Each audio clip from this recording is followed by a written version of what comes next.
Kind of a close to home subtopic when we talk about public scandals during the Harding administration. Warren G. Harding did have some solid accomplishments as president, but he's most remembered for having a long, sorry record of scandals. Okay, although he did accomplish some things of significance, he's more known because his administration left a long, sorry record of scandals. And interestingly enough, President Harding wasn't involved in these scandals himself, but he had members of his cabinet that did different things that cost him any opportunity at a re-election campaign. Now, of the many scandals that took place during President Harding's term, the most famous was known as the Teapot Dome scandal. Teapot Dome scandal. It was probably the most publicized scandal during the Warren Harding presidency. And this scandal took place at a naval oil reserve. Does anybody know what that is? What's a naval oil reserve? Pretty self-explanatory. Don't overthink it. Go ahead. Well, what could be, an oil reserve is a place where they keep oil, spare oil. And if it's a naval oil reserve, who owns it? The Navy. Well, it just so happened that this particular, and they could be located, like Brian said, but in this particular oil reserve was located in a place called Teapot Dome, Wyoming. Teapot Dome, Wyoming. And what happened is the United States Navy had a large naval reserve of oil at Teapot Dome in Wyoming. Now, this scandal that involved this naval oil reserve at Teapot Dome, Wyoming, involved two important members of President Harding's cabinet. It involved two important members of President Harding's cabinet. One was the Secretary of the Interior, Albert Fall, and the other one was the Secretary of the Navy, Edwin Denby. So the two members of President Harding's cabinet that were involved in this Teapot Dome scandal in Wyoming were Secretary of the Interior, Albert Fall, and Secretary of the Navy, Edwin Denby. Now, who would have jurisdiction of these two gentlemen, Peyton Woofington? Which of these two guys would have jurisdiction over those oil reserves at Teapot Dome, Wyoming? Edwin Denby. Very good. Edwin Denby would have jurisdiction because he is the Secretary of the Navy, and these are naval oil reserves. Well, what happened is Secretary of the Interior, Albert Fall, persuaded Secretary of the Navy, Edwin Denby, to transfer the jurisdiction on the Teapot Dome oil reserve to him. Okay? To him. So again, Secretary of the Interior Albert Fall persuaded Secretary of the Navy Edwin Denby to transfer jurisdiction over those oil reserves at Teapot Dome to him. So Fall wants to have jurisdiction over those particular oil reserves. And Denby agrees and gives Fall jurisdiction over those naval reserves at Teapot Dome. Why in the world, when you think about it, would Denby do that? Something in it for him, right? Okay? Well, what Fall did is he leased these oil reserves to private oil speculators. Fall leased these oil reserves to private oil speculators. Now, what are speculators again, Charles? We've talked about speculators all kinds of times during this year. What are speculators? You buy something and sell it later. Yeah, they buy it low and sell it high. Well, what did Fall do, Meg? He sold oil to who? The upper class people. Well, the speculators, who then took the oil and did what? Sold it for more money, and I'll bet part of their profits probably went back to who? Well, yeah, Fall, but Denby got something out of this deal, right? So you see the old Potomac two-step, the old domino effect? So Fall leases these oil reserves to private speculators for X amount of dollars. They then lease them out to other people for a profit, and a part of their profits not only go into Fall, but also to Denby. Okay? Well, the scandal became public early in 1923. Both men were arrested, both men were prosecuted, both men were found guilty, and both men were sent to prison. So again, the scandal became public early in 1923, and both Albert Fall and Edwin Denby were arrested, prosecuted, convicted, and sent to prison. This is just one of many, many scandals. Now, if you're the President of the United States and you've got a cabinet out of control, how might you react to that physically? Well, or even mentally. Probably really stressed out, angry. And what happens if you get really stressed out in life? Or don't do well. You don't do well, your health goes to pot. And President Harding's health broke under all the pressures, and he died in the summer of 1923 of, as somebody mentioned, I didn't hear who, of a heart attack. Okay? So, during all these scandals, President Harding's health breaks under all the pressure, and he dies in the summer of 1923 of a heart attack. So we're going to have another vice president succeed to the presidency. And who's that going to be? Calvin Coolidge. As a result, Vice President Calvin Coolidge will succeed to the presidency and complete the presidency of President Harding. So we have another vice president that takes over. Any questions on those scandals? Right here in Wyoming. Yes. When did she die? He died in 1923, summer of 23. Not long after what came public? The scandal itself. It's the scandal of Teapot Dome, yeah. Where is You know, I'm not sure exactly. I knew somebody's asked that, and I was going to look that up yesterday. We'll do a little research on that before the period's over. Okay? Okay, that'll take us to the next subtopic, which is the election of 1924. 1924. It's a good question, Brian. I'm going to look that up.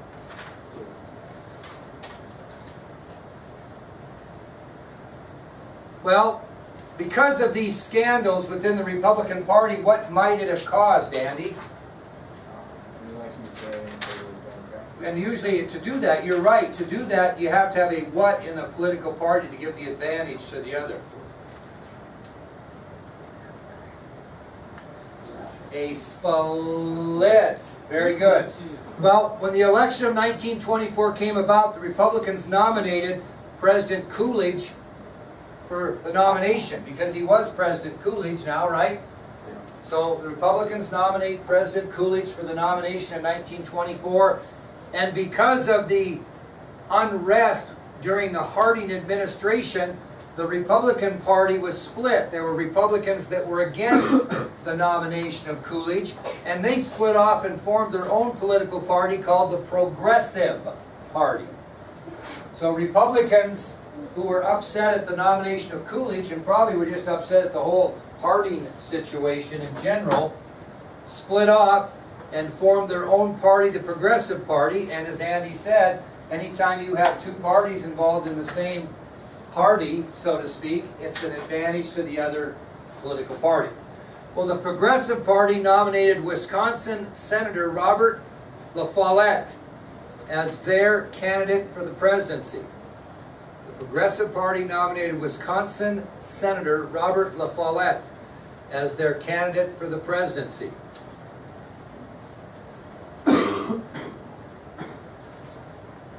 Progressives nominated Wisconsin Senator Robert La Follette as their candidate for the presidency. Now, Coolidge had a reputation as being kind of cool under pressure. So the campaign slogan for the Republican Party for Coolidge was, "Keep cool with Coolidge." That was the campaign slogan for the Republican Party in the election of 1924, because he was supposedly cool under pressures of everyday politics. Obviously Harding was not, because he died of a heart attack, right? So the point they made is, hey, Coolidge has got a cool temperament. He's cool under pressure, so keep cool with Coolidge. We're still missing a party, right? What party are we missing? Democrats. And the Democrats nominate John W. Davis for the presidency, who was simply a conservative lawyer at the time of his nomination. So the Democratic Party nominates John W. Davis for the presidency, who was a conservative lawyer at the time of his nomination. Now, you ever heard of John W. Davis? Is he probably much in history? No. Only if you nominated somebody that wasn't much in history could you possibly overcome a split within your own party. Because nobody even had a clue much about this conservative lawyer, John W. Davis, Coolidge goes on to win this election, gathering in 382 electoral votes to 136 for Democrat John Davis. So Coolidge goes on to defeat his two counterparts by an electoral vote count of 382 for Coolidge to 136 for Davis. Now, Robert La Follette actually did receive 13 electoral votes in this election. So here it is again, Coolidge 382, Davis 136, and Progressive Party candidate La Follette did receive 13. But as a result of this election, Calvin Coolidge is now elected to his own term as president.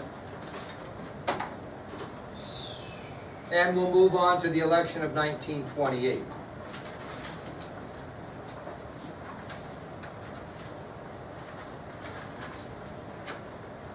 Now, when we talk about the election of 1928, President Coolidge had a good 4 years of his own. He was very popular with the American people. Certainly could have run for re-election and gained the nomination of his party without much doubt. But he made it really clear that he was not interested in re-election. He had served the remainder of Harding's term, had served his own term, and actually had a pretty good term and was pretty popular, but made it clear prior to the election of 1928 that he would not be interested in running for re-election. So the Republican Party nominated Herbert H. Hoover, who was a very successful mining engineer at the time of his nomination. So the Republican Party nominates Herbert H. Hoover, who was a very successful mining engineer at the time of his nomination. Now, he must have had a little political experience, don't you think, for the Republicans to nominate him? And he did. He actually served as Secretary of Commerce during the Harding administration. He served in Harding's cabinet as Secretary of Commerce. And that would only be a good thing if what? So if he served as Secretary of Commerce, if he served that in Harding's administration, why would that only be good for his political aspirations? If he wasn't part of a scandal, wasn't crooked. He was one of the few honest members of Harding's cabinet. So he had served as Secretary of Commerce during the Harding administration and was one of the few honest members of that cabinet.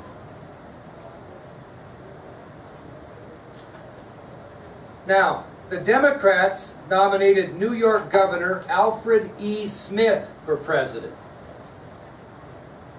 The Democrats nominated New York Governor Alfred E. Smith for president.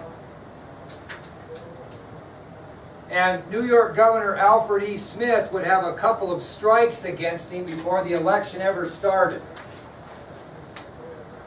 Okay, maybe if you check out your ID sheet, you might be able to guess one of the strikes that Alfred E. Smith might have against him. What is prohibition? The banning of alcohol during this time period. So, you got to think about it. Alfred Smith, if that's going to be one of his strikes against him is prohibition, he's either got to be for it or against it, right? He was actually against it.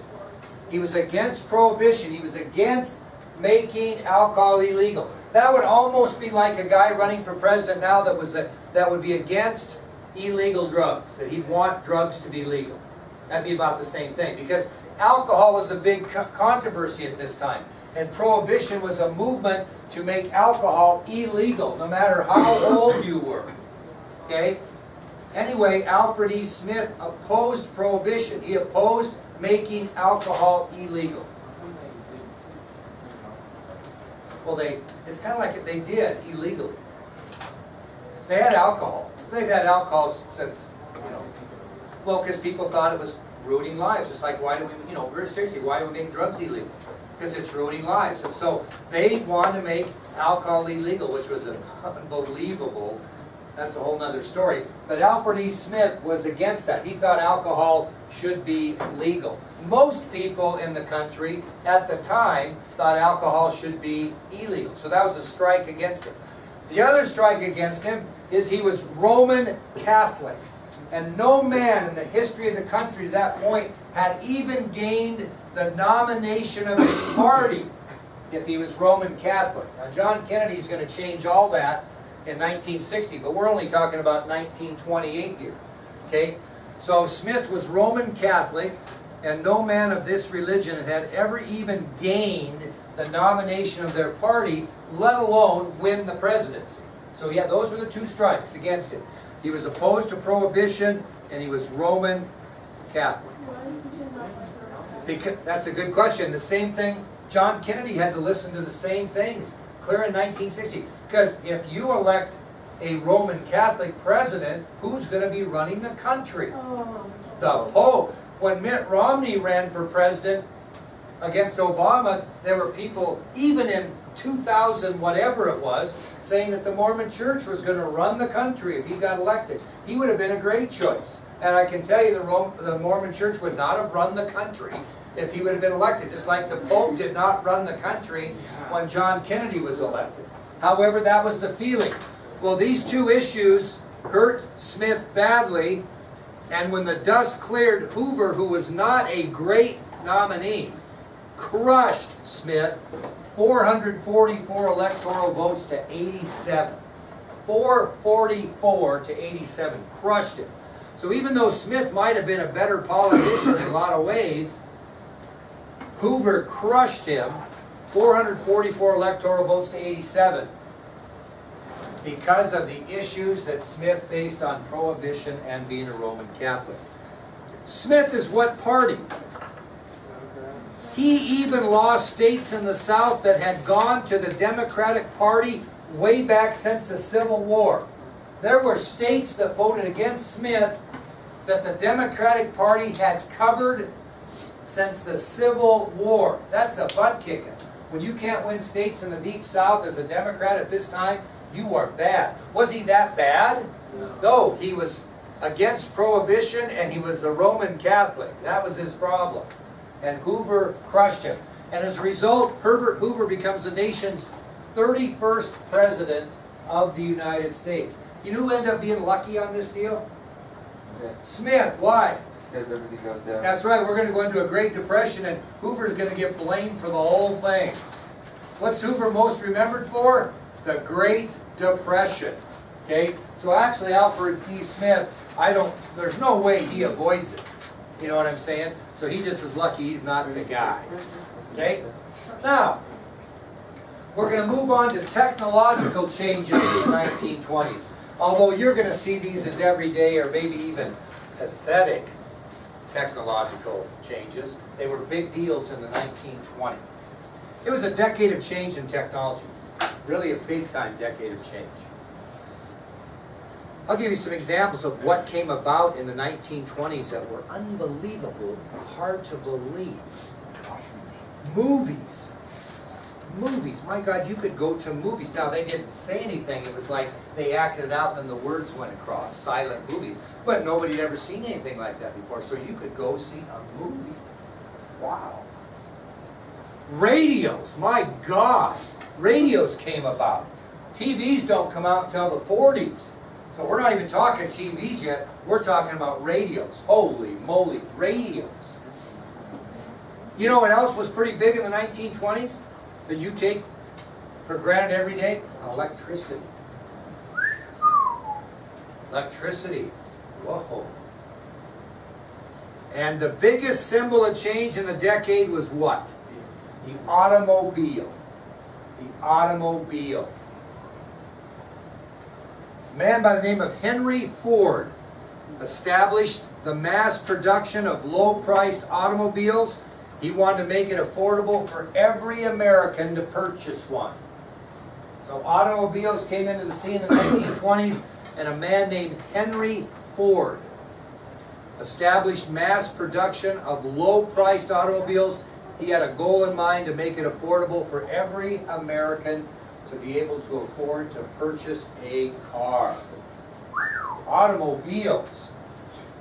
And the extensive use of automobiles is going to transform American society.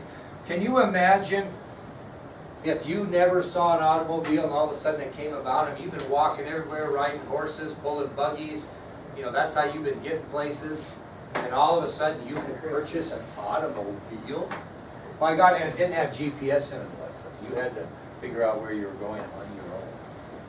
I'm going to show you some pictures of friends of mine tomorrow. Here's some other technological breakthroughs during the decade. Synthetics. Synthetics.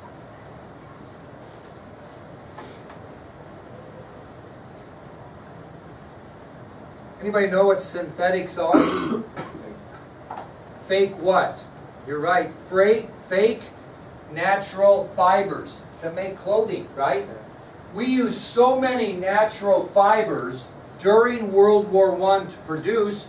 We had a dramatic shortage of them, so we decided to chemically produce fibers that were needed. This wonderful